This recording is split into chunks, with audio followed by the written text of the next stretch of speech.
नमस्कार, स्वागत है आप सभी का जीवा परिवार में और आपके कार्यक्रम आरोग्य मंत्र में। मैं हूं नीरजा।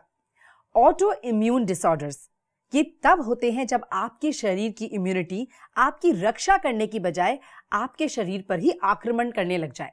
लेकिन आखिर आपके शरीर में ऐसा क्या होता है कि ये नौबत आ जाती है? चलिए ये प्रश्न का जवाब भी हम ले लेते हैं डॉक्टर प्रताप चौहान से। लेकिन उससे पहले मैं बता दूं आप सभी को हमारा नंबर, वो है 0129404004। ये नंबर है जीवा आयुर्वेदा के टेलीमेडिसिन सेंटर का। आप फोन उठाइए, इस नंबर को डायल कीजिए, अपना नाम और नंबर रजिस्टर करवाइए। जीवा आयुर्वेदा के डॉक्टर्स आपको कॉल बैक करेंगे और आपसे विचार विमर्श करेंगे आपके रोगों के बारे में। डॉक्टर साहब नमस्कार। नमस्कार जी। आपका बहुत बहुत स्वागत है हमारे कार्यक्रम में। Thank you very much. Doctor साहब, आज हम जिस विषय पे आपसे बातचीत करेंगे वो बहुत ही गंभीर विषय है जी। उसका नाम है ऑटो इम्यून डिसऑर्डर जी। तो सबसे पहले तो हम आपसे यही जानेंगे कि आपके आयुर्वेद में, हमारे आयुर्वेद में क्या परिभाषा है ऑटो इम्यून डिसऑर्डर की? जी देखिए, जो बहुत इम्पोर्टेंट चीज़ जो जानने वाली है ऑटो इम्यून डिसऑर्डर्स के बारे में, क्योंकि मॉडर्न मेडिसिन में जब हम ऑटो इम्यून डिसऑर्डर का स्टडी करते हैं तो वहाँ लिखा हुआ है कि कॉज इज़ नॉट नोन, उसका कारण नहीं मालूम। ये इसका अर्थ नहीं कि कारण नहीं है, उसका कारण फिजिकल बॉडी में नहीं दिखता, नहीं समझ आता कि क्यों हमारा जो इम्यून सिस्टम है, जो शरीर की रक्षा के लिए बनाया गया है, जिसको कि रोग प्रतिरोधक शक्ति हम बोलते हैं, क्यों वो हमारे शरीर के स्वस्थ जो अंग हैं, जो सिस्टम्स हैं, उन पर अटैक करके उसको डिस्ट्रॉय करने लगता है। तो अगर देखा जाए, मैं कई बार इसको जो है कंपेयर करता हूँ कि हमारे देश के अंदर जो पुलिस है, जो आर्मी है, वो एक तरह से हमारी इम्यूनिटी है। इम्यूनिटी मतलब हमारी रक्षा के लिए बनाई गई है। ख़ास तौर से जो बॉर्डर पर आर्मी है वो इसलिए बनाई गई है कि हमारे ऊपर कोई अटैक ना करे, हमारी रक्षा के लिए वो खड़े रहते हैं, हमारे सैनिक लोग जो।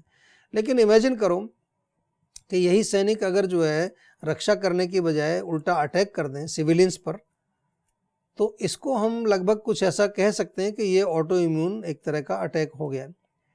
तो ये क्यों हुआ और क्या ऐसे समझेंगे, मैं इसमें थोड़ा सा आपका अटेंशन चाहता हूँ जी। क्योंकि मॉडर्न साइंस में अभी तक कुछ वो पता नहीं लगा पाए। बहुत सारी रिसर्च चल रही है, बहुत सारा काम हो रहा है, लेकिन क्योंकि आयुर्वेद में हम सूक्ष्म लेवल की बात करते हैं, यानी कि यदि मानसिक लेवल पर कोई किसी प्रकार का विद्रोह चल रहा है, कोई कन्फ्यूज़न चल रहा है, कोई टेंशन चल रही है, कोई स्ट्रेस चल रहा है, तो वो जो स्ट्रेस है, वो जो कन्फ्यूजन है, वो जो विद्रोह है, वो हमारे शरीर में रेप्लिकेट करता है, ऐसा मैं मानता हूँ। क्योंकि मैंने ये देखा है, हमारे पास जितने भी ऑटो इम्यून डिसऑर्डर के पेशेंट आते हैं, मैं ये कहता हूँ कि लगभग 90% या उससे भी ज़्यादा, उनमें जब मैं हिस्ट्री लेते हैं हम लोग उनकी, तो कहीं ना कहीं deep trauma, deep emotional problem, deep mental stress, उसकी हिस्ट्री ज़रूर मिलती है। यानी कि कहीं ना कहीं सूक्ष्म लेवल से ये रोग शुरू होता है और फिर वो बॉडी में मैनिफेस्ट होता है। ये बहुत ही खूबसूरत कनेक्शन है जो आपने बताया हमें।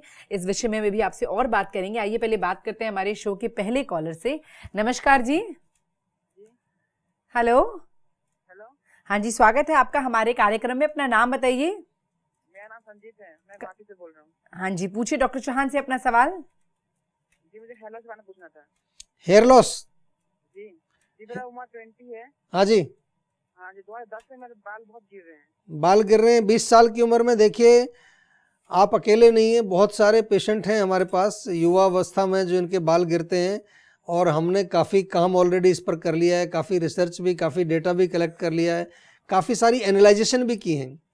तो हमें ये पता चला है कि जो जितने भी हमारे युवावस्था के लोग हैं, उनका खान पान जो है वो पित्तवर्धक है, जंक फूड खाना। शरीर भी बहुत पतला है मतलब। हाँ, शरीर भी पतला है, वो दूसरी बात है, लेकिन पहले बालों की बात करें कि कहीं ना कहीं पोषण की कमी है आपके शरीर में। पौष्टिक भोजन आप नहीं खा रहे हैं, या फिर पित्तवर्धक चीज़ें खा रहे हैं, जो बहुत ज़्यादा चाय, कॉफ़ी, मिर्ची, मसाले, अचार, खटाई, नॉनवेज, बीड़ी, सिगरेट, तंबाकू, अल्कोहल, इन चीज़ों का जो सेवन ज़्यादा करते हैं, उनके शरीर में पित्त की वृद्धि होती है। पित्त जो है, हीट जो एक प्रकार की गर्मी है, वो बालों की जड़ों में जा कर के, बालों के रूट्स में जो बालों का जो पोषण होता है, जो न्यूट्रिशन वहाँ होता है, उसको वो नष्ट कर देता है। बाल आपका गिरने लगता है, और कभी कभार बाल को वो सुखा भी देता है, तो बाल सफ़ेद भी होने लगते हैं। तो इसमें सबसे पहले जो है पोषण आपको चाहिए। पोषण में भी अगर मॉडर्न साइंस की दृष्टि से भी देखें तो बालों में प्रोटीन की मात्रा चाहिए होती है। आप तो प्रोटीन कहाँ से मिलेगा आपको? काले चने और मूंग की दाल साबुत जो है उनको भिगो दीजिए, 2-3 दिन में उनके अंकुरित बन जाएंगे। तो वो अंकुरित का सेवन आप लगभग जो है 50 से 100 ग्राम की मात्रा में रोज़ कीजिए।